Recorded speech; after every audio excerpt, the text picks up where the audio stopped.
We are here with our guest, Clara Hughes, a dual season Olympian, is the only athlete in history to win multiple medals at both the Summer and Winter Olympic Games. Her six career medals tie her as Canada's most decorated Olympian. In addition to being an Olympic superstar, she's bona fide hiker trash. She had the great displeasure of hiking much of the last couple hundred miles. Well, I guess we'll sort out these details of the PCT with myself and Jabba. Again, she is Clara Hughes. She's a superstar and she's on Backpacker Radio. Clara, thank you so much for joining us. Oh, it's great to be here and good to see you again. Yeah, likewise. So, I guess first and foremost, I just want to give a shout out to through hiking and backpacking in general because it in what other context are you sitting with somebody who's like a doctor, an electrician, and an Olympic athlete? Like it just brings together the most eclectic group of people. It took a while, I think, for your Olympic prowess to even like sneak out. You were just Redfeather, the hiker. I mean, I'm not trying to like dissociate you from the group, but yeah, you're a superstar, and that was not known for quite a while. So that's not a question. I'm just rambling at this point. So I do obviously want to talk a lot about the Olympic stuff, but let's first talk about your trekking experience. Can you let us know what trails you've backpacked? Well, a few of them, and I have to say, first of all, I'm married to the real hiker in the family. Is my husband Peter Guzman, and his trail name's Windwalker. And when I met him, oh my, like 25 years ago, we've been together 25 years. I, as a Canadian, had never heard of through hiking or long distance trails or walks. And I met this guy that had, hiked the PCT, hiked the CDT, and he was about to head out on a walk. And I was like, what the hell is a walk? Like, what are you doing? And he said, oh, I'm going to fly down to Cabo San Lucas and walk to Tijuana. And I didn't even know where that was. I looked it up and I bought a book by this British guy, Graham McIntosh, called Into a Desert Place, who had also walked the Baja, California, Mexico.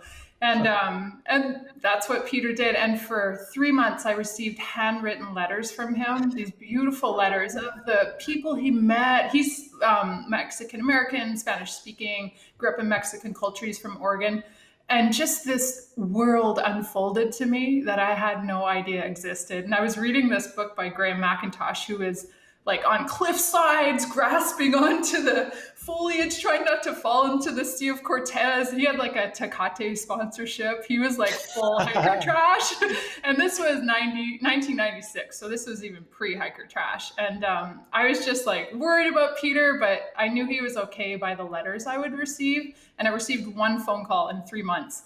So that said, I was this like Olympic athlete. I had just competed in my first Summer Olympic Games, won medals in the road race and the time trial as a cyclist.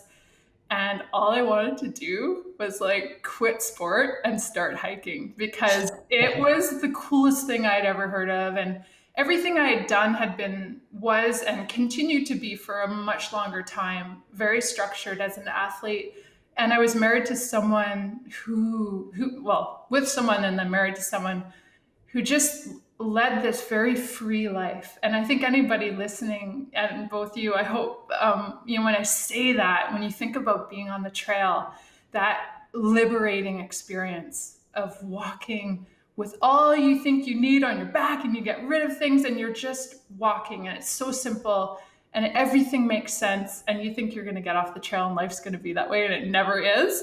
But Peter inspired me to hike. And so when I was competing as a speed skater, as a cyclist for, at that point, like, I don't know, 5 more Olympic Games, 16 more years, every time I would have like an off season of a month where my coach would kind of let me go and do my base training, we would knock out a hike like the John Muir Trail.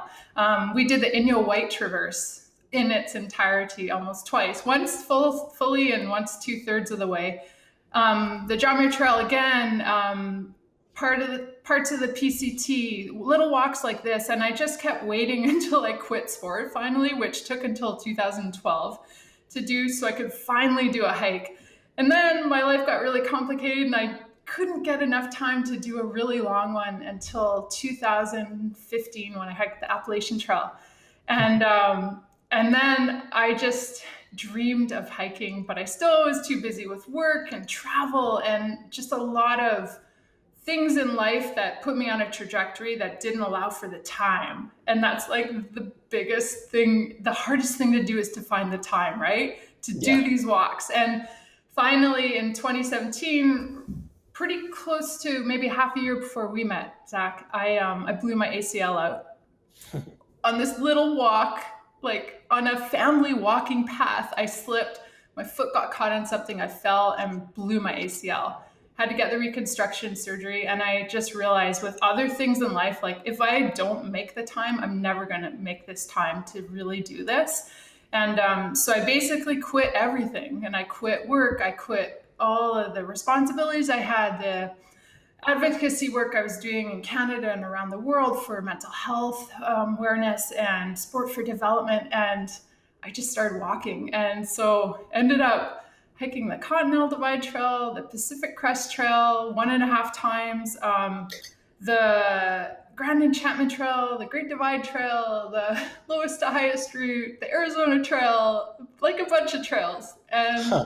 I just really, really love to walk. And it's nothing more than that. It's the healthiest place I know as a human being, and the most connected I've ever felt in my life is when I'm on trail, in that synchronized place of just moving in my body and nature and connecting to place, space, and self. So, in a huge nutshell, that's my hiking life.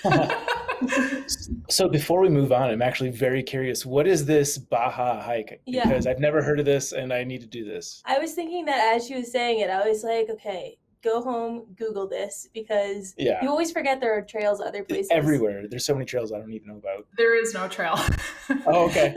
That's It was why. literally like he flew to Cabo and just started walking. And I think being a Spanish speaking person, it was like he would just get to a town and he would ask, like, how can I get to here? And he had an idea. He had paper maps, at that time, and just kind of figured it out, tried to not make it a walk on the Route of One, which, people have done, and people I'm sure have enjoyed, but he tried to make it a backcountry, sometimes trail, mainly dirt road experience. And it was an incredible walk. He'd hear about, okay, there's water here, and then a hurricane would have ripped through an area and all the wells would have been compromised. And he would literally be like squeezing the water out of his tea bags to get water.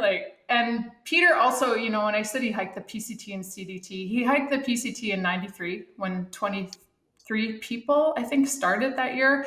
Hiked the CDT in 94 when 4 people started and 3 people finished, and with national forest maps. Yeah. So he's kind of the real thing, and I'm a person that loves, gut hook and Gaia, and I know how to use all of that. And when we hike together, it's really cool because he still has to have a paper map in his hand. But yeah, the Baja, I think, was an incredible walk, and just the people he met. We've gone down, I've biked toward Baja a bunch of times with Peter, and once we were in this little remote restaurant in the middle of nowhere on the Route of One, and we walked in, sat down at the plastic chairs at the little table, and a woman walked up and said, "You were here before. Last time you were on foot, and your hair's longer now." In Spanish. And she recognized him, and then Peter would tell me the story, like, yeah, I came here and I was so thirsty, and they gave me all the water, and they gave me potatoes, like raw potatoes, and they sent me out the back door and said, walk that way, you'll get there where you're going. So Yeah. he's really the person you should be interviewing here.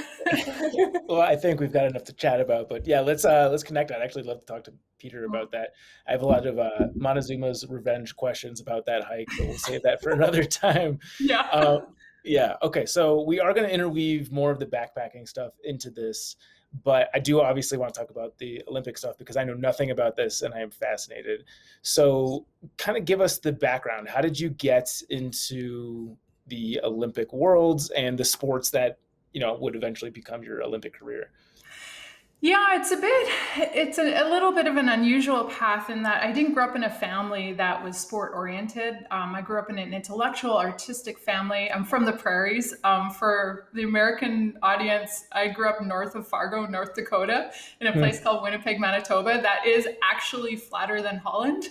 It is flat. Ah, And that's my hometown. Super proud prairie girl. But I didn't grow up knowing what the Olympics were, and I grew up in a really dysfunctional family. My dad had a lot of issues with alcoholism, and it was just a really pretty bad environment. My parents split up when I was 9, and my sister, who's 2 years older than me, and myself really kind of hit the streets in a big way and found our place with people that were getting into a lot of trouble. And I wanted to be like my big sister, who was, involved in all sorts of things, drugs, alcohol, gangs, and so I followed in her footsteps. And but when I was 16, going on 17 years old, I wasn't really going to school anymore and was heavy into drugs and alcohol, smoking a pack a day. Seriously, a pack a wow. day. and Have and you I looked saw into like a Marlboro sponsorship? That'd be the first, right? in Canada, it would be like Players Light. Okay. But I saw the Olympics on television, and I saw speed skating, and I played community sport. I played hockey and softball, soccer, and all that. But I was the kid who played goalie because I didn't want to run in soccer, and I was So strong, so I was could I. kick the ball. Exactly, it's the best position. Hit me with balls, but don't make me run. Exactly, yeah. And so, when I saw the Olympics, looking back, I mean, I connected with these people doing these extraordinary things. And all the guys were really cute and speed skating, and they were wearing like lycra head to toe. They looked like superheroes. And it was so beautiful. The motion of speed skating really left me captivated. And something inside of me changed that day. And I just had this knowing. It wasn't a wanting or a thinking or a feeling, it was a knowing that I was going to do that. I was like, I'm going to the Olympics. That's all there is to it.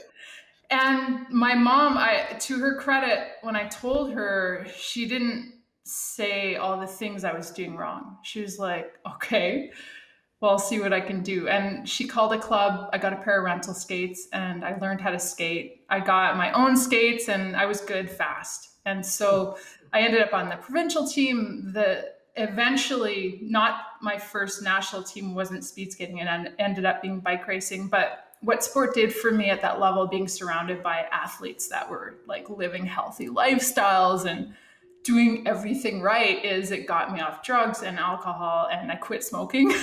It took a little while, but I eventually quit smoking.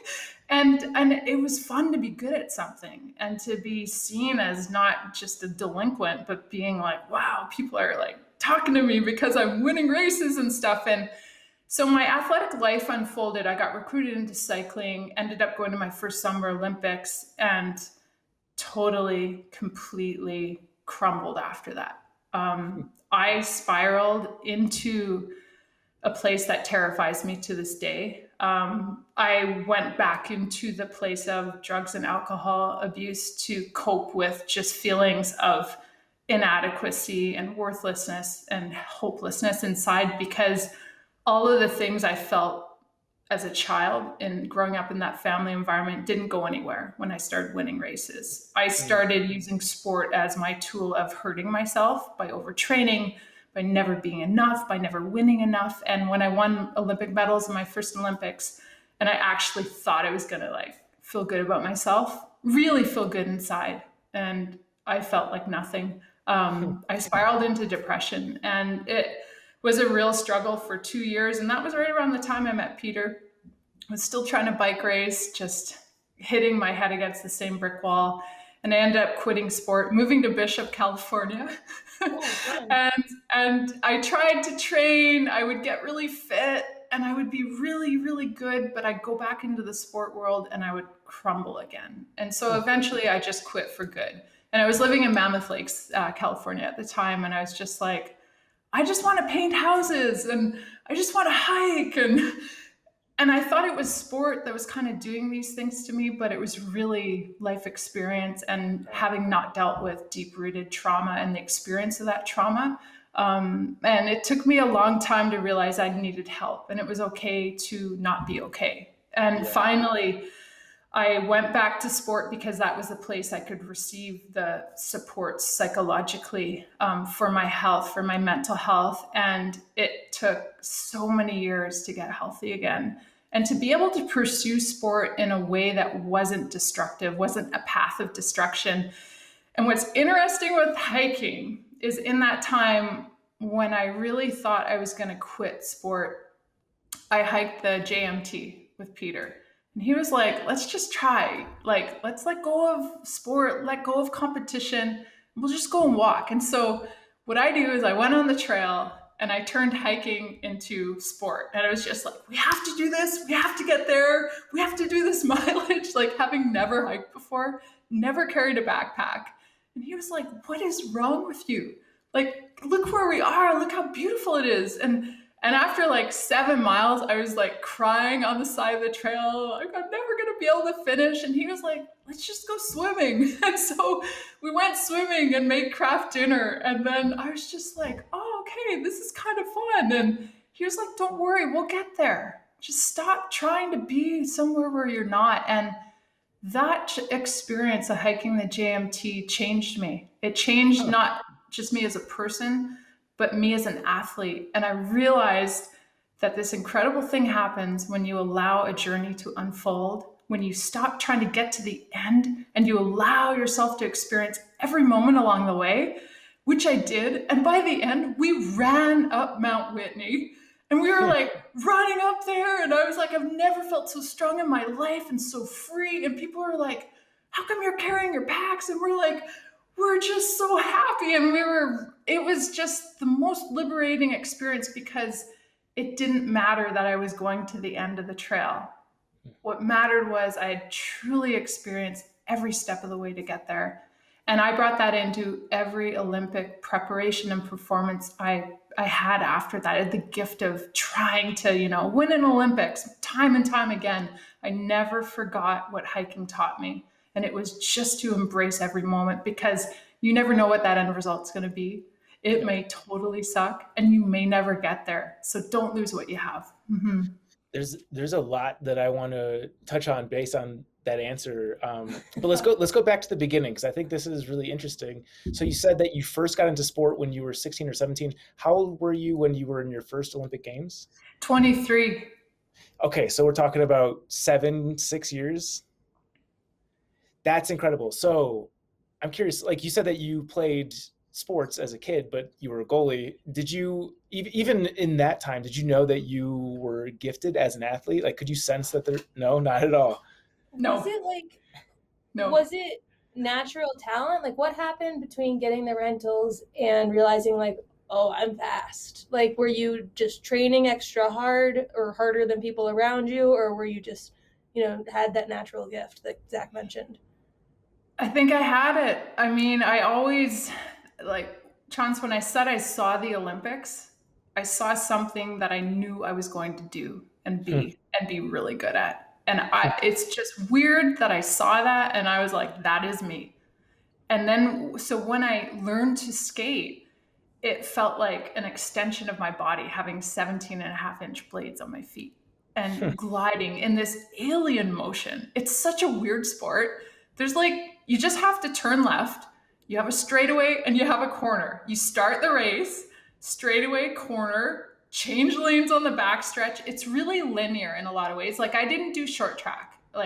And Americans might recognize Anton Apollo Ono. He's like a short track superstar. I did not do that. That's like roller derby on ice. I did the really boring version, long track. It's on a 400-meter oval, and I did long distance. I was like a 5,000-meter skater. It's 12 and a half laps. It's so boring, but I loved it. And then when I got into cycling, I look at my dad, my late father. He was like Paul Bunyan, thick wrists, like me. I'm not a small. No, actually, I shouldn't say that. I've had my ass handed to me by people of all sizes, but I am definitely kind of built like a farmer. So I think I found two sports that my physiology that I have, but also the ability to suffer. And I've thought a lot about this over the years because a lot of people think like, oh, you know, suffering is so great. Like you can punish yourself. It's revered, this idea of punishing yourself. And I see it on trail as well.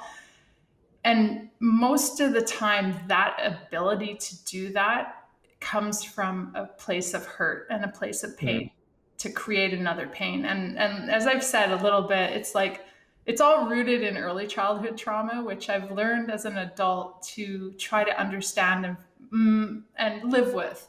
And so hiking for me, what it has become has been something really beautiful to allow myself to do in a much gentler way instead of it being, and it could very well have turned into the same thing that sport was for me, this way that was a path of destruction. And honestly, I think if I hadn't had that experience, that first hiking experience on the JMT, I don't know if I would have been the athlete that I became and won, you know, all those Olympic medals.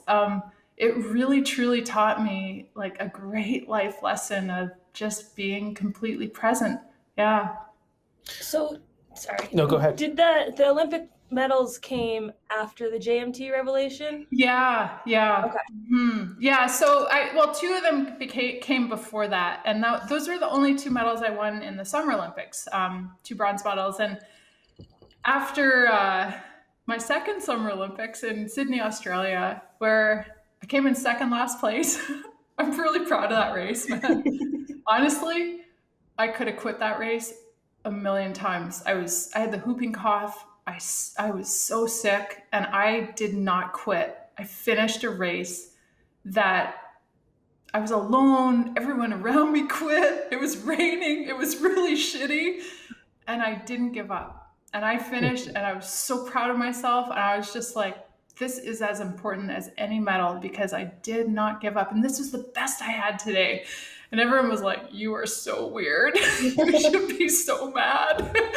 But I think it was maybe 3 or 4 days later, I came in 6th place in the time trial there. And it was after those Olympics that I was 27 going on 28 years old. And I realized if I don't try this speed skating thing that I kind of got recruited out of, it's never going to happen. And so that's when I went back to speed skating and moved across the country I was living in Quebec at the time, just north of the Long Trail, right on the Vermont border, which is Thank so you beautiful, for framing right? everything in long trails. That is actually very helpful for me and I'm sure much of the audience. Yeah. Exactly. Moved to Calgary, Alberta, and bought a new pair of speed skates and paid my way and made my way in that sport, and went on to do 3 Winter Olympic Games and silver, 2 bronze, and a gold medal in the Olympics, and then 1 more Summer Olympics after in 2012 in London as a cyclist, and broke my back 2 months before those games, and again, you know, the best I had was, I think I was 5th place, and I'm really proud of that too. So yeah. There's still so many directions that I want to go. I have a list of questions I've been writing down. I definitely want to dive back into, you mentioned how I forgot the terminology, the Olympic, what's the community of the Olympics in Canada how does that even work? I guess, first of all, is how do you get entered into the Olympic squad for a country? And like, what does the system look like for the months outside of the actual Olympic Games?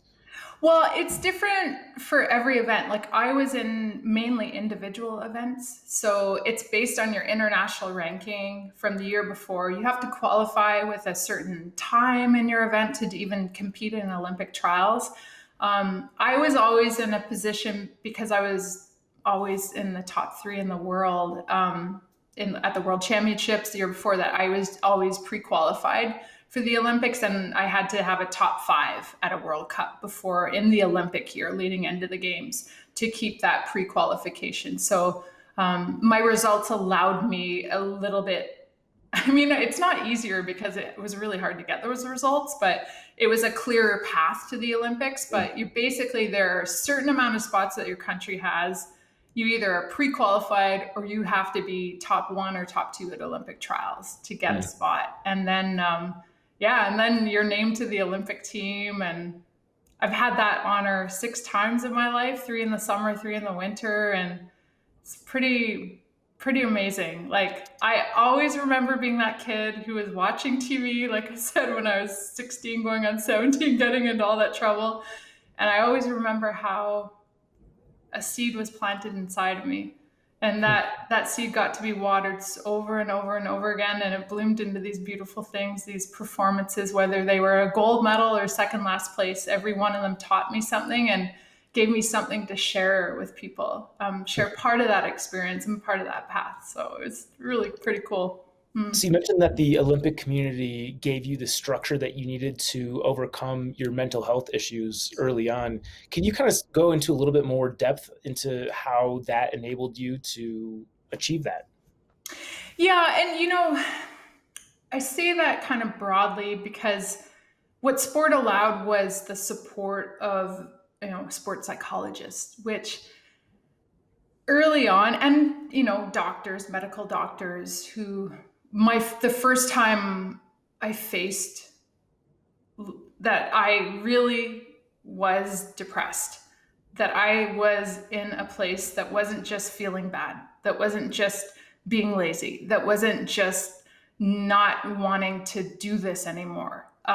This doctor explained to me what depression was and explained to me how you could get help. I still didn't listen. It took me longer to accept the fact that I needed help, and it was okay to not be this strong person all the time and not be, the smiling person and the successful person. I was like, it took me hitting rock bottom so many times to finally accept that help. But then I came to learn that sports psychologists, for the most part, and there's very good ones, and I had the chance to work with very, very competent ones, are there for performance. So it became my own healing path and this own journey that I became really curious about. And I spent a lot of money on as well, because in Canada, I mean, we have an awesome healthcare system, but there are things that it doesn't cover unless you are in crisis mode, unless you're at risk to yourself. You don't qualify to see a psychiatrist. And if you do, it's at least a 6-month wait to get in to see anyone. Wow. You can be going to the emergency room again and again, and so many lives are lost because there's completely inadequate supports in Canada for mental health care and addiction care and treatment. And we also don't have dental. So we have a great system. It's awesome. It's flawed in a lot of ways. But for me, it was like I worked with energy doctors. I have a lot of I'm gifted to have friendships from Indigenous communities in Canada. So I've had the gift of experiencing traditional healing ceremony that way, but also working with different psychologists and, paying $235 an hour. That's what it costs to see someone and get that kind of help. But also doing a lot of reading on mindfulness. Thich Nhat Hanh is one of my favorite, the Vietnamese Buddhist monk. Peter introduced me to him. I love Deng Ming Dao, who writes kind of a more contemporary version of Taoism. And he guides me in a lot that I do. As an athlete, Bruce Lee, his philosophies were amazing for mindfulness and efficiency of movement, which translated for me as well into my psychological place of best being. And that is in the present moment, in the beautiful moment, the only place you have, the here and the now. And so it's just been, a real path, and it's been a mishmash that I've been really fortunate to kind of find my way through. But it's also a work in progress. It's just, I think anybody that has struggled with their mental health and lives with a mental health condition knows that it's not something you just get over. It's something you learn to manage and cope with. And for me, medication hasn't been necessary. For other people, I know it saved their lives. So everybody's different and travels it very differently. But it's been an incredible journey. And hiking has been a big part of my this healing path that I very adequately call it. And the 3 years that I took off of working from 2017 to 2020 really were all about finding who I am and rooting in that person, because honestly, I didn't know. I came from sport and was on this trajectory of being a very public person. Much of my life has been very public. And it was just like, I don't even know who I am anymore. And all I'm doing is talking about the past and what am I living and how am I living? And the trail is what gave me the chance to explore all of those questions. And it has just been like, I always write, and it's a really silly hashtag, but movement is my medicine. It truly is the most powerful medicine. And the non-judgmental place of nature, of being either in the mountains or the desert or the ocean, wherever you are, and you can find that quiet around you. I find the quiet inside by that immersion. And I have experienced like my greatest sadness on trail. I've walked and just bawled my eyes out for like, you say no reason, but it's never no reason. There's always a reason. But we don't allow ourselves that. And I've just walked and cried like just a blubbering fool.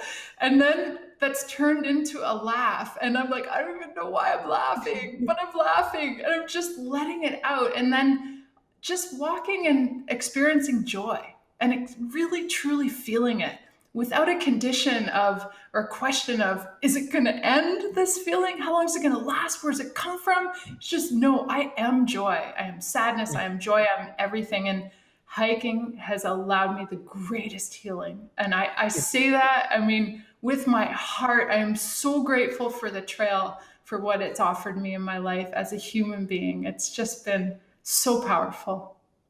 That is a beautiful endorsement for backpacking. And I think a thing that a lot of people can relate to, Trance actually coined a phrase called midday meltdowns, where at the end of her AT hike, it was pretty much like a daily occurrence, right? Yeah, I wouldn't even call it at the end. It was pretty much all of New England. It's usually between the hours of 12 and, well, no, I would say 1 and 2. It's after lunch. It's between like 1 to 4. And there's usually a good period of that time that I'm like sobbing behind a tree. I don't know why.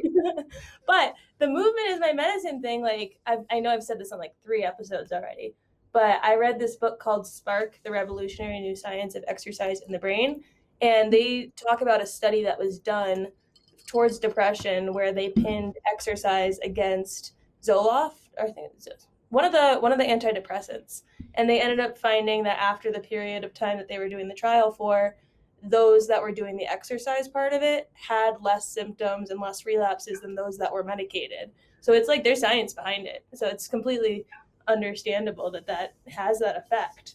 One thing I was curious about is, talking about the trail and the transition to hiking from speed skating and cycling and going for all these like medals, is there ever a part of you that wants to turn the hiking to sport as well and like go for FKTs and do the speed thing there?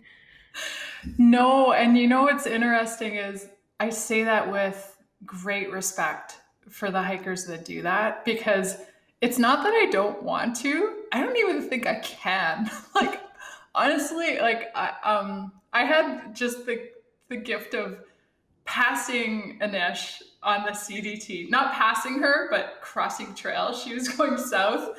Peter and I were going north, and she was on the calendar Triple Crown, and I totally fangirled her. I'm like, I'm Redfeather. You don't know me. She was like, of course, like getting somewhere because she was doing all that walking. She was so cool. But honestly, yeah, chance, no way. And even to the standpoint, like, I've had, when you hike a lot, people, like companies write to you and they're like, hey, do you want some shoes or whatever? And my whole athletic life lasted 23 years and I was a professional.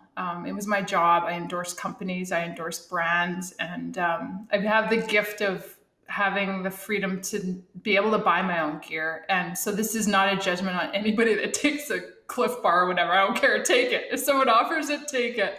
But for me, it's such sacred ground. And I'm like, no, like I buy all my own gear. I try to find it on sale, of course, but I try to support small companies. And I just got a really awesome backpack from Northern Ultralight out of Nelson, BC.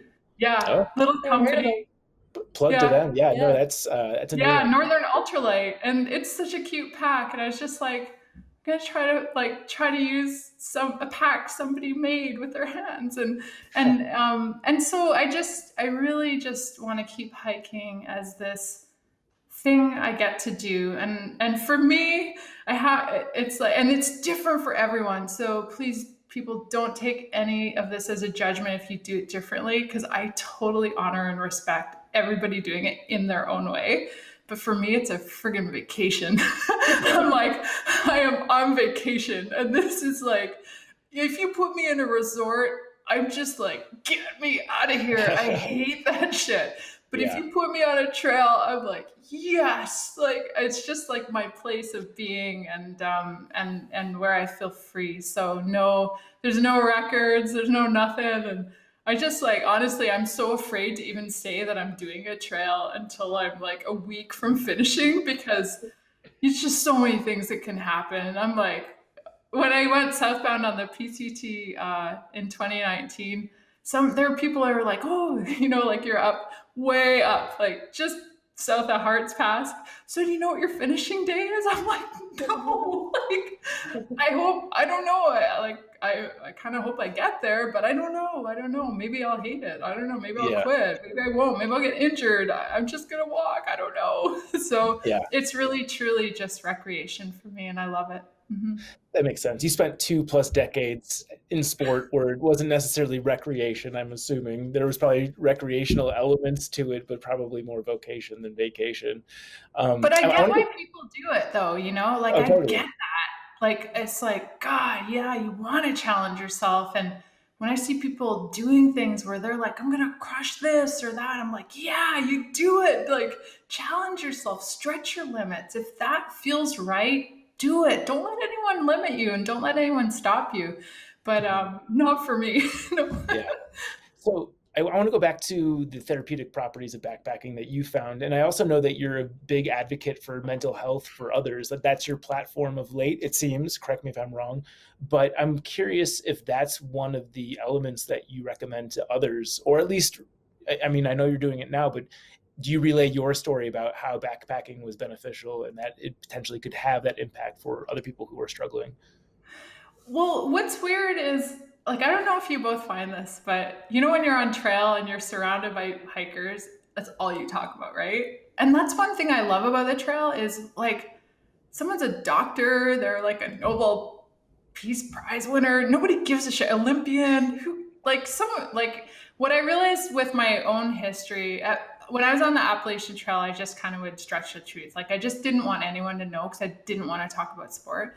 And then I got outed because there were some Canadians, and they're like, "Are you Clara Hughes?" And I'm like, "Fuck, I'm Redfeather." And you run into the woods. my hiker Josh buddies I hiked maybe 3 weeks with, Yo-Yo and Tweet, they're like, "Oh my God, I felt so sorry for you." Because I had told them, we had been together enough that they're like, "Okay, you're lying to us. Who are you? Are you like a secret agent?" Yeah. Okay, here's the deal, but I don't want to talk about it. And so what I realized is it's just not a big deal, because we're all doing this common thing and we're all suffering. No matter who you are, you're going to get your ass handed to you. I don't care who you are. The stronger you are, the bigger, like, you're going to get your ass handed to you in a much harder way, because you're like, yeah, I'm going to do this. And hiking for me is so interesting, because the strongest people sometimes are the people that don't make it, because they go too fast and too hard too soon, and they don't let their bodies kind of ease into it. And sometimes it's the person with the least athletic ability or background, and they become a really good hiker, And I find the trail beautiful for that.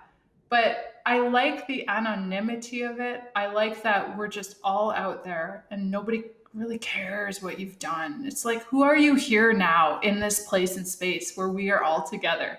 And I love that, like, collective suffering and common experience. And for me, hiking is really beautiful that way. And I think that's probably a reason why I like the trail too, because I get to not be who I am, because I was that public person and still am when I'm in Canada.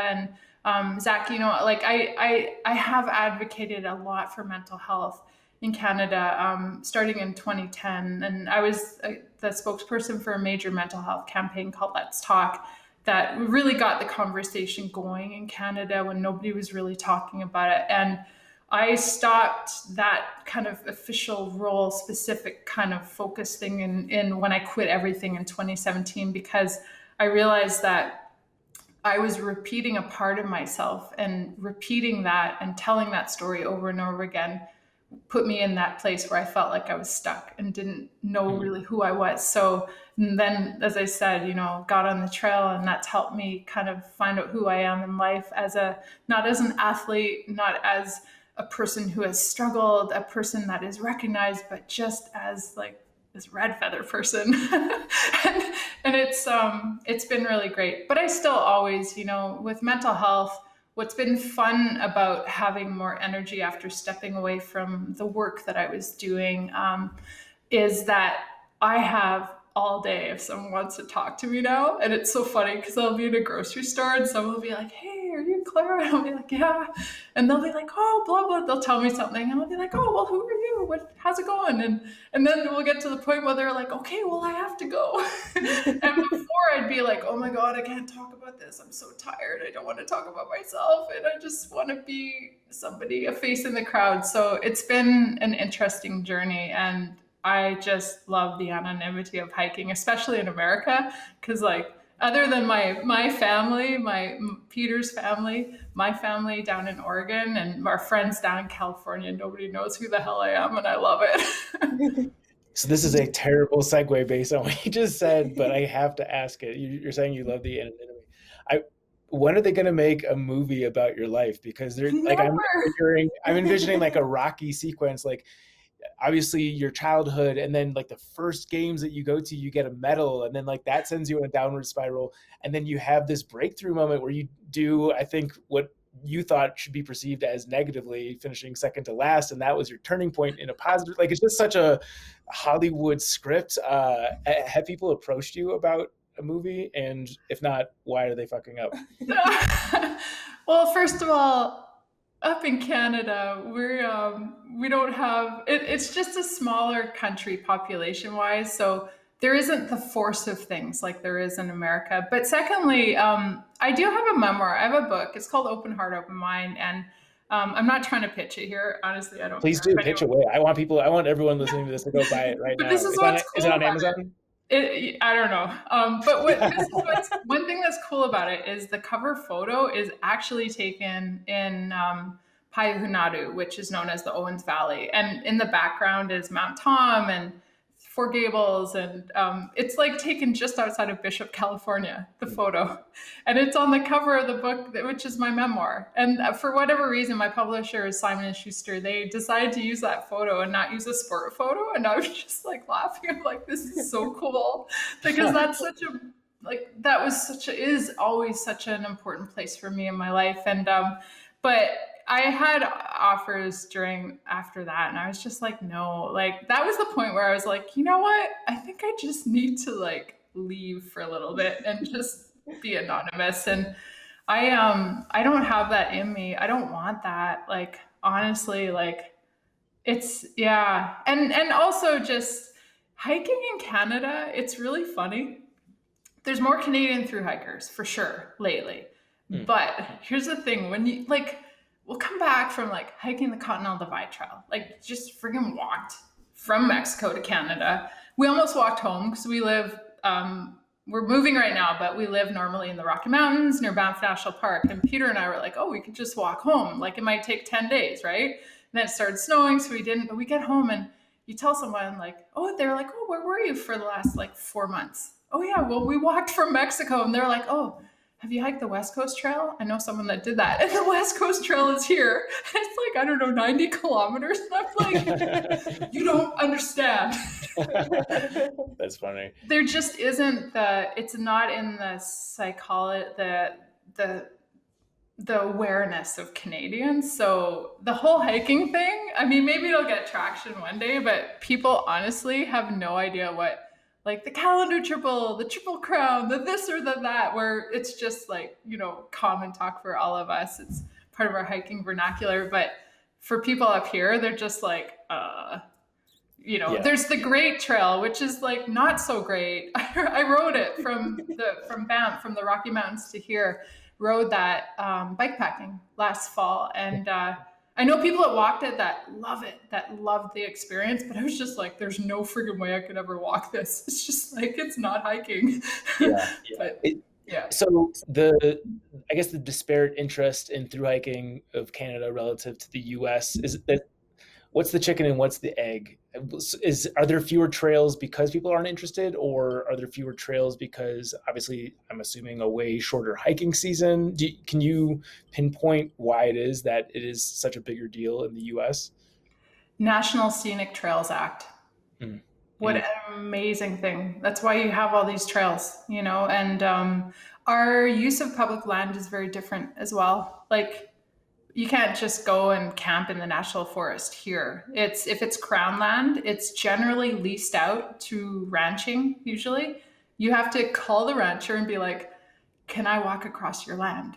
And then they say usually yes, but you have to contact them by phone, and the number's on the fence. And so it's just a really different use of public land here. It's a big country. There's 36 or 37 million people here, like less than California, and it's huge. So there's little trails. There's the Newfoundland Trail, the Bruce Trail.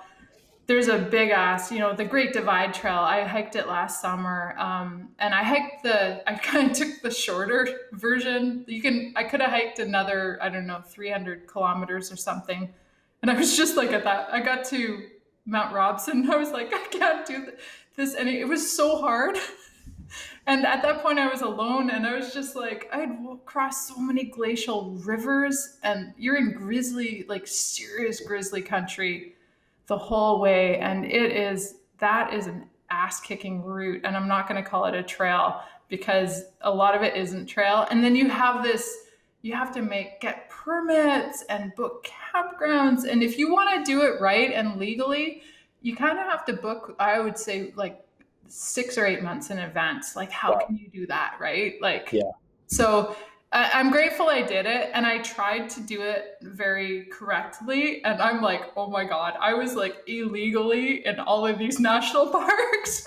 And I figure that out like when I was in them, and I'd be like, oh my God.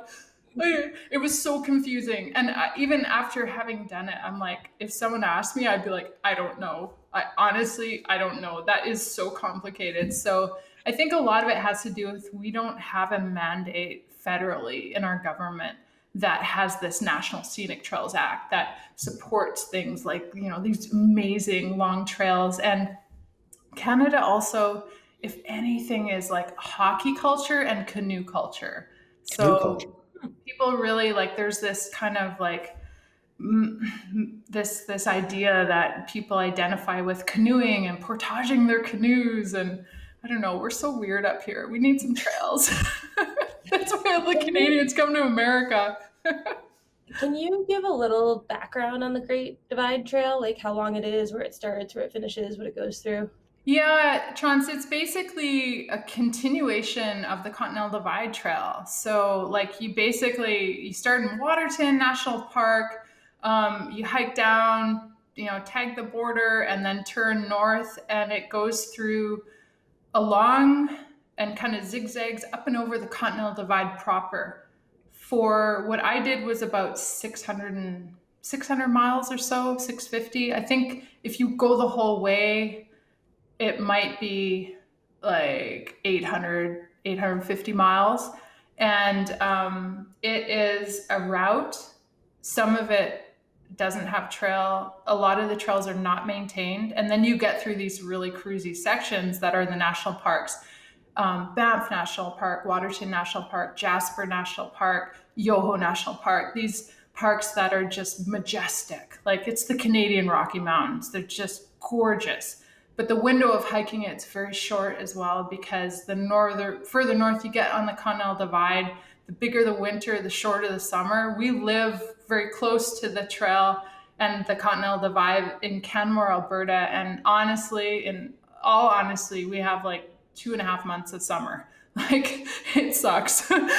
So you really don't have a big window to do it. And then you're in serious grizzly habitat. You're in, endangered caribou habitat, moose, elk, bobcat, cougar, lynx, like beaver, everything. And it's beautiful. It's like, how I could describe it is you take the most beautiful parts, the PCT and the CDT and every trail you've ever hiked, and you crush them into 600 to 800 miles. That's the Great Divide Trail. And it was awesome. Yeah. For anyone listening that wants to learn more about it, we covered it in pretty good detail on the Dan Durston episode. He yo-yoed it with his wife. But I want to talk more Olympic stuff, selfishly. I'm sure you're very excited about this. But I'm sure this is a common question, but I'm curious, how much crossover is there between speed skating and cycling? Because you think of something like ultra running and through hiking, and you can see it all over the place. Like if you're really good at one, odds are you're going to be really good at the other. Is that Venn diagram overlap exist between those two sports? Because they seem much more different to me. Yeah, and they are different, but the thing is with speed skating, you can only skate so much. Like your body gives out. It's really, really hard on your SI joint, your quads, your glutes, your hips. It's just not a natural way for a human being to move. And it's weight bearing as well. So you're just and you're on 17.5-inch millimeter wide blades with no ankle support. It's it's ridiculous when I think about it. Like my body cannot do that anymore. If I had to skate right now, I would blow out my back in probably 3 laps. It's just your body has to be trained a specific way to do it. So that said, you do a ton of cross training. You lift weights, like big weightlifting sessions. We did a lot of running, but we did a lot of cycling because cycling was the sport in cross training where you're sitting down, you're not weight bearing. You use it for recovery, you use it for aerobic capacity, and it's a very useful tool for speed skating. We always warmed up on the bike, on the rollers, warmed down on the bike, traveled with bikes all the time, and stationary trainers and all that. And so that crossover is that you're riding the bike all the time and you're super fit. So you're going to be good at it.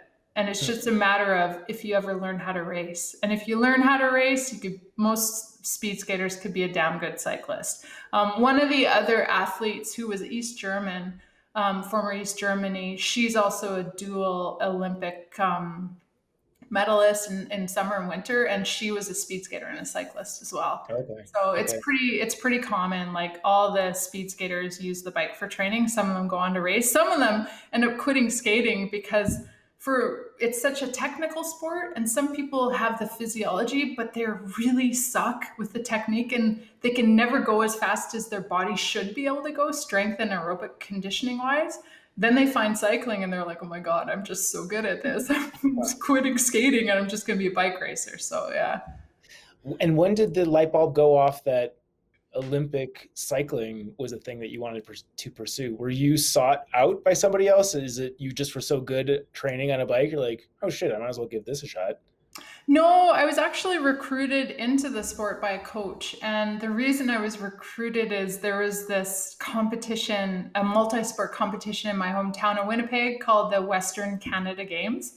And our province, Manitoba, didn't have really any established female road cyclists. So they were looking to other sports to recruit athletes in to be on the team. And I was one of the athletes that got to try out. They asked me to come, and I was the best of everyone. So they were like, yeah, if you train, you can we went to South Dakota for a training camp. And I had never been out of Canada. I'm like, I'm going to the Black Hills of South Dakota. It was so exciting.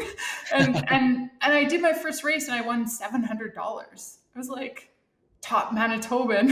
And I think I finished in 8th place and I won $700. And I was like, I had it in my hands. I was like, this is an awesome sport. And then I got on a team. I was given a bike and all the gear and tickets to go and race in Atlantic Canada and all over Vancouver. And so I just kind of got pulled along, and I was on teams with some really good cyclists who taught me how to race. And I learned, I crashed so many times. Like the first year I raced pro, I swear I crashed in every single stage race I did. Like I don't have tattoos. I have scars all over my body from bike racing. So it was, it is a natural thing. And there is a lot of historic crossover with the athletes from those two sports. Interesting. Okay. Kind of off topic, but you were talking earlier about how you do 12 laps for the speed skating event that you compete in, and that it's super boring. Do they let you listen to music in the Olympics in terms of can you put in headphones during the race and what No. if not, what do you do? What's in your head? Well, imagine imagine this. You're in the Olympics, especially the last time I raced with speed skating. It was at Home Olympics in Vancouver, Whistler, here on the west coast of Canada. The only time I got to race at home. So I'm in the stadium that is filled with mainly Canadians. It was like the energy that you get to take in when you're racing and you can't even hear yourself breathe. It is so loud. Like, why would you not want to hear that, Yeah. So you're like, it's the Olympics. I didn't really think about that. If there's ever a time where you wanted to be present, and racing at the Olympics. I forget people can attend events after the past year and a half, honestly. I know. Agreed. But that said, like I've done races with like nobody in the stadium. So it's really, and I have to say, I mean, I guess I'm kind of weird. Like, I don't hike with earbuds. I don't hike with music. I listen to the forest. I listen to the soundtrack of nature, and like I said, everyone's different. But for me, it's like a big part of hiking as well is listening and connecting to the rhythm of my feet on the ground, the beating of my heart, my breath, what's happening around birds. I'm a total bird geek, so a lot of the birds I know by sound, and I'm like, oh, hello, little Junco or whoever's out there, like I know who's there, and I really like hearing. I love the sounds around me, and with speed skating, when I think about it, the skates have a hinge on them. They're called clap skates and a spring. So at the end of each push, the clap opens and allows you to push a little bit more, and then it snaps shut. So you hear this click, click, click, click. And it's this beautiful rhythmic thing that it's almost like connecting with the drum or the heartbeat of Mother Earth, as Indigenous, Native American or First Nation people would say. It's that heartbeat of Mother Earth. And for me, that's what that rhythm that I felt and listened to when I skated, and I really liked it. Yeah. So has anyone tried to rig the spring part of the skate to make it like extra forceful? Yeah, how do people cheat? Yeah. Well, in speed skating, no, because it's like, I mean, everyone has their tension that they like on the spring, so that's not going to help you. But what helps is gliding, is like how much glide can you have on your blades. So there was one year where the Dutch Federation figured out how to heat the blades. And so that made it faster because it would glide faster, but it fucked the ice for everyone else, right? So they were like, no, you can't do that. And now they have like certain stuff like oils and stuff that they put on the blades and the way they treat them that can make them faster. And there are certain countries where I'm like, there's no way that everyone is going that fast, because speed skating is a sport as well. Russia! Oh, sorry. It's like, hey.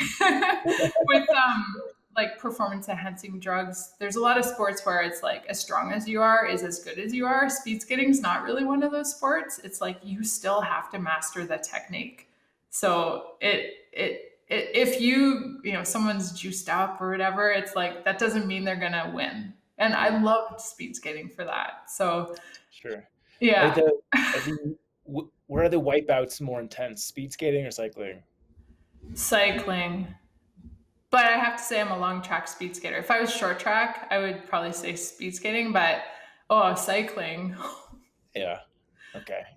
I've got a friend here who he's got some pretty disgusting scars. I think he's broken his collarbone multiple times. So that would have been my guess, but I don't know anything about speed skating. I would have guessed opposite because there's sharp blades involved. That's true. So like you fall and then there's sharp things, and it's like, Yeah, and I mean, we had a training session once, and one of my teammates fell just warming up, skating slow, and she crashed into the pads, and there was another skater there who she crashed into, and her arm got slit open to the bone. No! To the bone. Oh. All the nerves, everything. And it was major, and then once I crashed and my other blade like punctured through the bottom of my other skate and cut my foot open on the bottom. It was the weirdest thing.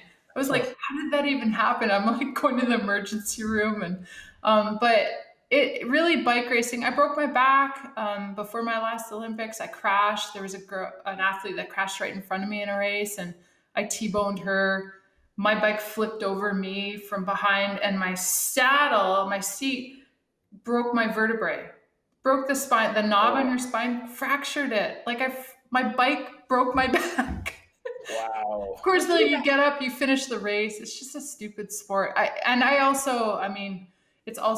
is incredibly dangerous. When I was going into my second Olympic Games, one of my teammates died in a crash in a bike race. Nicole Reinhardt, who's always in my heart and everything I do. She was American, 23 going on 24 years old, didn't make her Olympic team for the United States that year, and yeah, she's not here anymore. So it's what amazes me is that that there are not more fatalities. It is such a complex sport. If you watch the Tour de France, it's just seemingly controlled chaos. And when it goes wrong, it usually goes really wrong. Yeah. And I'm so glad I'm not a bike racer anymore. Yeah. Ugh. Question for both of you. Would you rather have like one of the slicey bloody injuries, or would you rather have like one of the internal like knee blowing, bone breaking? Let me go first because Clara's answer is the only one that matters since she's done it. But I would think that like I would rather injure myself on the ice because at least you get to control the inflammation right away. I'm sure both are terrible, but like, don't you just put ice on anything that's in pain? The slicing part really freaks me out. I mean, if I saw my exposed bone, I would probably just throw up and then pass out. Yeah. I can't relate. I had a crash in New Zealand. I coming around and on a descent. I was dropped on the climb, and two other athletes and I were chasing back on, going so fast. We came around a corner. There were a bunch of people crashed into the guardrail. An ambulance parked on the left, and people walking across the road to help the athletes that had crashed. And we're like, ah! And crashed into them. I got launched off my bike. I remember I T-boned a rider from South Africa. I remember seeing her jersey, hit her, launched, and landed on my head. And I got up and I'm like, oh my God, I'm okay. And then I looked down and there's blood all over me because my sunglasses split my face open from ear to ear. They got like crushed in between my helmet and my cheek. And I was just like, ah! And one of the athletes I was with, a German athlete named Ina Joko Teutenberg, she was like, get on your bike, finish the race. I was like, ah, my face. She's like, you're fine. Picked up my glasses, shoved them on my face, and gives me my bike. And I finished the race covered in blood. Like, how stupid is that? Like, anyway, I was gonna say, I need to see that cover photo. art, at least. It's just ridiculous. So would I rather?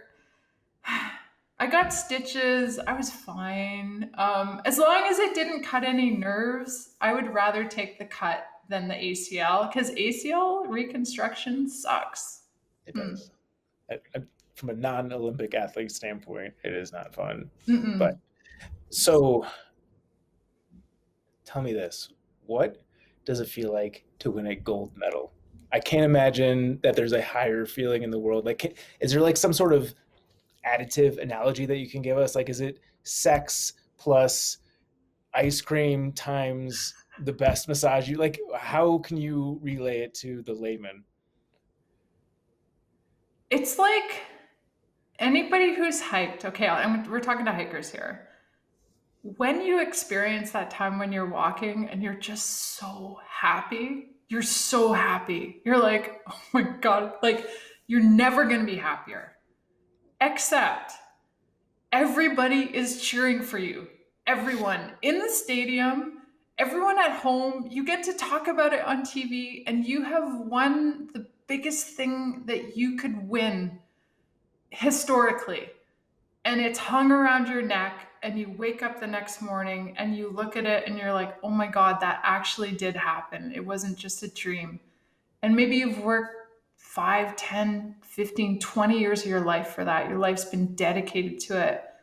And it's just an extraordinary feeling, but it's also a sense of great relief that enough things didn't go wrong to stop you from having and executing that perfect race, that effort, unleashing what you've trained to do in that window of, for me, it was 6 minutes and 59.07 seconds.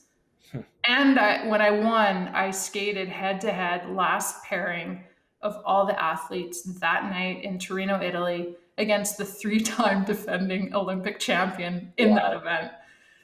And I beat her and took the lead with 1.5 laps to go. It was like, it's still, when I watch that race, I'm like, that was really exciting. Like, really exciting. Yeah. And then I collapsed, and I was just like, it's a state of awe and wonder and joy and disbelief and relief and absolute utter satisfaction. It's amazing. How long does that high last?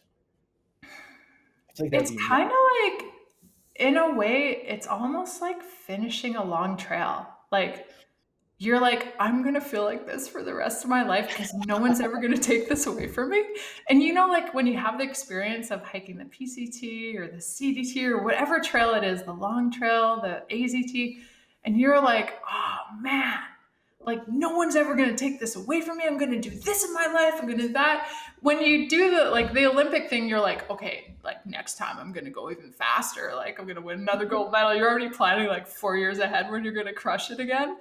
And with hiking, I find that I'm like, it's so humbling because you come back down to earth, and it happens faster than you think, because the moment you stop like hiking all day, every day, and you keep like eating your face off or drinking your face off or whatever, your body responds differently. You're no longer that machine because you're not honing and working the machine every day. And it's the same thing in sport. Like you think you're going to be superhuman, and then you stop training to be superhuman. And then you're like, oh my God, like, why is it so hard to skate a lap now? I'm an Olympic champion and I suck. That's hilarious. And kind of a follow up on that, I know in sports psychology, the term, or I guess the state of flow, is like a highly sought after thing. And I imagine, like especially in the type of thing that you're doing, just based on how fast it is. Can you kind of speak a little bit to the states of flow that you get in competitively versus training? And did you feel like you reached a higher plane of flow during any of your medal wins, or especially the gold medal win? Yeah, not the gold medal, not the race. The one time I won the Olympics was just a battle royal with myself. Like I had pneumonia 8 weeks before those games, and I did my first race, the 3,000 meters, and I was a medal favorite. I came in 10th place. I'm like, oh my God, I couldn't get my feel on that ice. I was like, I suck. I don't know how to skate. My coach, Julie Wang, who is an amazing coach. She was my coach through my whole speedskating career. She was the first Asian Games and world champion for China, and just an amazing woman. And she'd be like, okay, let's try skating the opposite way. She was just trying to help me let go of trying. I was trying so hard that I got in my way, and that efficiency was nowhere to be found. And I remember the night before my race, she gave me the pairing, and I was paired with this 3-time defending champion from Germany who just would pull all the tricks on you, like step on your skates when she walked by you and stuff like that. Like just not nice. And I was just like, oh, why am I paired with her? And then finally my coach was like, can you tell me something you can do? I'm so tired of listening to you. And I was like, oh. And then I just remember saying, I'm like, well, I could do this, and I could do that. And I started getting excited. I'm like, and then I realized, I was like, I've never won the Olympics. I've said that to myself. I was like, you've never won. So why do you think this isn't it? Why do you think this isn't the way you need to feel like shit to win the Olympics? And then I went and won the Olympics. And it wasn't my best race, though. My best race on ice came in my last race in Vancouver. In the 5,000, I didn't win. I came in 3rd place.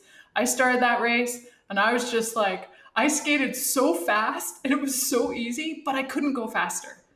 but I couldn't go slower. And it was that state of flow. When I finished, I didn't collapse. I just stood up and I was like, what was that? And I celebrated like I won the Olympics and there was still 10 skaters to go. Like I could have come in 11th place and looked like a total asshole afterwards because I was like, yeah. And I ended up in third. And it's funny because when people in Canada, when they talk to me about, I remember when you won the gold medal in Vancouver, you were so happy. And I'm like, no, I didn't win. I was third. But that feeling, what it was is I skated how I dreamed of skating.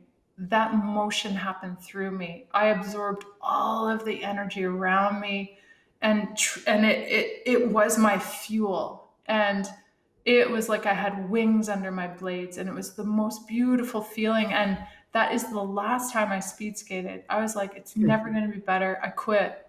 This is it. It doesn't get better. I'm done. And I honestly, I only skate on hockey skates now because I don't ever want to lose that memory.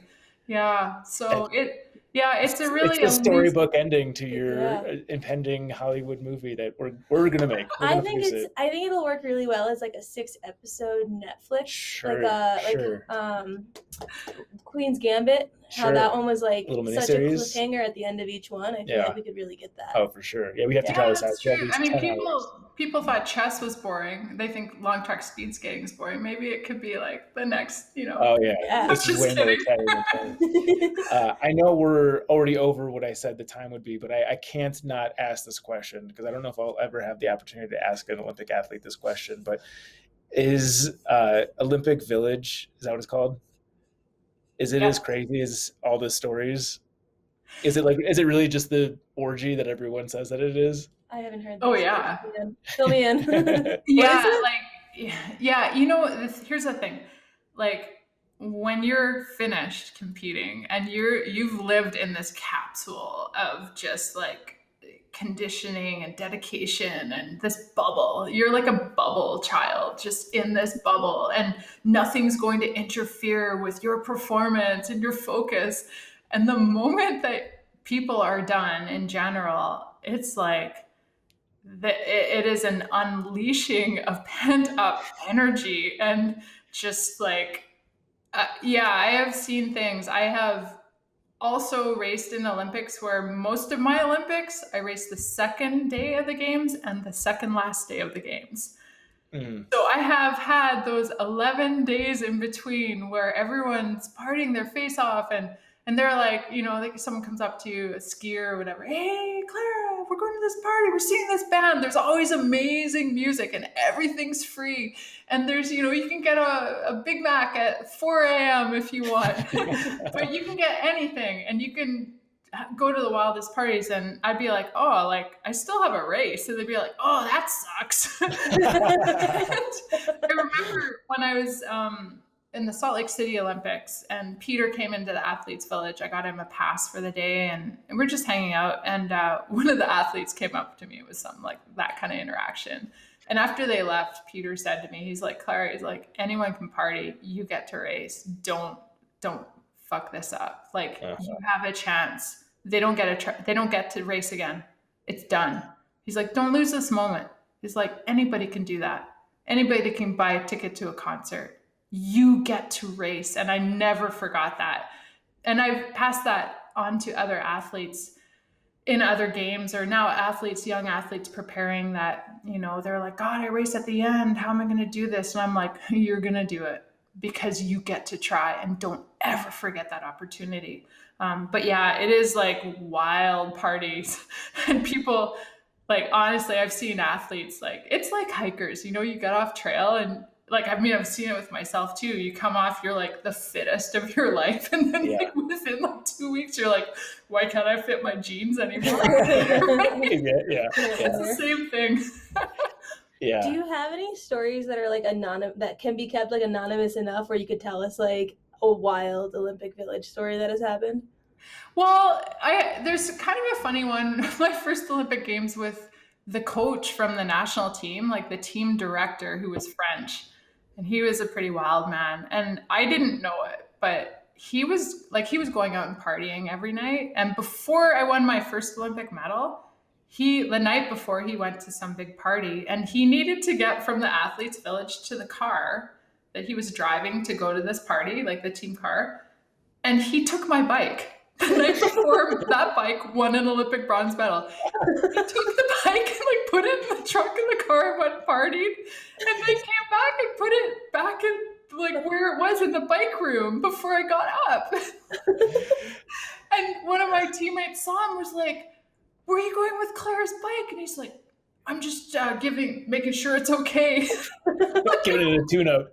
Who does that? Oh man! And then other funny thing is, one of my teammates, who was a track sprinter, like just all energy, and she finished, and she had terrible races in the Sydney Olympics, and I was rooming with her, and she would go out and party all night, and she would I would hear her coming in at like 5 a.m., creeping in and going into the covers. I would wake up at 6, do my first training session, and then go to breakfast, and she'd wake up at like 7 when I was going to breakfast, and she'd be like, "Oh, hey, yeah, I'll go to breakfast with you." And she would go every day with me. She would be like, "Oh, come and do your easy ride with you." And she never, ever, ever talked about partying. And she was like my number one teammate. She helped me. She made sure that all my equipment was good and that nobody slacked off and screwed up. She was just but she was also partying. She didn't sleep. I don't know how she did it, but yeah, it's. You said that your last race was the second to last day in most Olympics, but I got to imagine that last day of the Olympics is that the biggest party day? Like people are getting the rest of their steam out of the system? Yeah, and I mean the last day, after I would compete, especially if I won a medal, and especially if you win a gold medal, but any medal in Canada. It's not like America where it's just like the gold medalist. In Canada, it's like a medal. Every medal is really important because we don't win as many medals, right? Most of the time. And so you end up doing media, and you do this whole media thing till like 11 p.m. and then you finally see, I'd finally get to see Peter and hang out with him, and then the next day maybe catch a few events, and then everything that everyone's been talking about that you get to do is shut down. Like the Oakley House is shut down. No more band. There's just there's the closing ceremonies, which are always really awesome and a big celebration, and everyone's like, you're either like, "Oh, I sucked," or "Yeah, I was awesome." You're either rock bottom or on cloud 9, and it is a really great feeling of coming together of nations. And then there's just really the Olympics roll out of town. Yeah, so it's kind of a ripoff, actually. Yeah. How do what do you wear? How do you store your medals? Are they just are they in a really fancy glass case, or are they just in a drawer and sometimes you put them on? I never put them on. You don't ever wear them? No. Oh, I would wear them all the time. Literally never. I would go to the grocery store "Oh, is this my gold medal that I'm wearing? Oops. Should I wear the gold medal or the bronze medal with this dress? Which one compliments me more? See, I got this one in the winter, but this is a summer medal. And I would be the asshole with no friends. Exactly. But no, it's what's really neat about how everyone's different with this Olympic hardware, but for me, it's something to share. And especially with I swear everybody becomes a kid when they see them. And when I see other people's Olympic medals, I'm like, "Oh, that's so cool. Can I try it on?" I'll wear someone else's medal, but I don't want to wear my own, because I had the time and the moment on the podiums that I was on to have that experience. But sharing those with other people is really fun, especially kids. Those medals have traveled all around the world. They've traveled to Africa, to the Middle East, all around Canada, all across the Arctic, the Inuit region of Inuit Nunangat, in First Nations communities all across Canada, inner cities, small towns. Thousands of people have worn these medals. And people always, it's funny when you hand them, they're like, "Whoa," because they're pretty heavy. One of them weighs 1.5 pounds or something. Wow. They're really, and they're big too. But because I have a bunch of them, people put them on, and sometimes I do, back when I did events in person, conferences and stuff, like I'm pretty loose with them. Like no one's gonna take it, you know. And if they did, whatever. I don't have any regrets sharing it. But I'll see someone, they'll have like 6 of them. Woo, check out that. I'm like, come on, man, don't do that. Like, You're gonna injure somebody. they're dented, they're scratched. The gold and silver medals from Torino, the ribbons were pretty fragile, like pretty not very resilient. So they're just shredded. Like they look like they've been dragged behind a truck. But I have no regrets because the smiles, like I have so many photos of kids wearing those medals and people just beaming with them on, and it's meant a lot to me to share those with people. So that's what I do with them. They're in a bag somewhere. I honestly, they were in the car at one point under the seat, and what are these doing here? I'm like, I don't even know. Yeah. Could you imagine if someone stole your car, like the score? They'd be like, "Is this real underneath me right now?" Yeah. Yeah. Oh man. Well, Clara Redfeather, I know that we're way over the time that I promised you already, so I'm going to let you go. But before you go, please, where should people go to keep up with you? Any initiatives? What website? The book name? Let us know everything. Oh, I'm probably post mostly on Instagram. I'm Clara Ann with an E Hughes, and I don't know. I'm not selling anything. I just encourage everyone to. I guess the saying is hike your own hike, but really just embrace what you're doing. Do it in your own way. Don't try to be anybody but yourself. And if you don't know who you are, you'll probably find who you are on the trail. Just enjoy it. Don't lose the moment you're in, because when a hike is over, nobody's going to ask you about it. It's much like I never get to talk about hiking because no one gives a shit. So really, really enjoy it, because when it's done, it's done. And I always think about sport, where my husband Peter told me when I was a young athlete, he said, you think you'll want to do this always, but your body will still be able to do it. But one day you're not going to want to do it. And I think it's the same thing with hiking. Once you're a thru hiker, you think you're going to be hiker trash for life, right? And then one day it just doesn't interest you anymore. So just realize that that can happen. So while you're doing it, just enjoy it, thrive, and allow yourself to experience the beautiful things the trail offers. And don't lose sight of what those gifts are. That is a beautiful message and a wonderful note to end on. Thank you so much for your time again. I know that you didn't have to do this, and we're very appreciative. And just on a personal note, really good to see you again. The last time that we hung out was at Lake Morena, our last day before finishing the PCT, and that was a fun, wild night as well. But Claire, thank you so much. This was a real joy, and looking forward to following your journeys moving ahead. All right.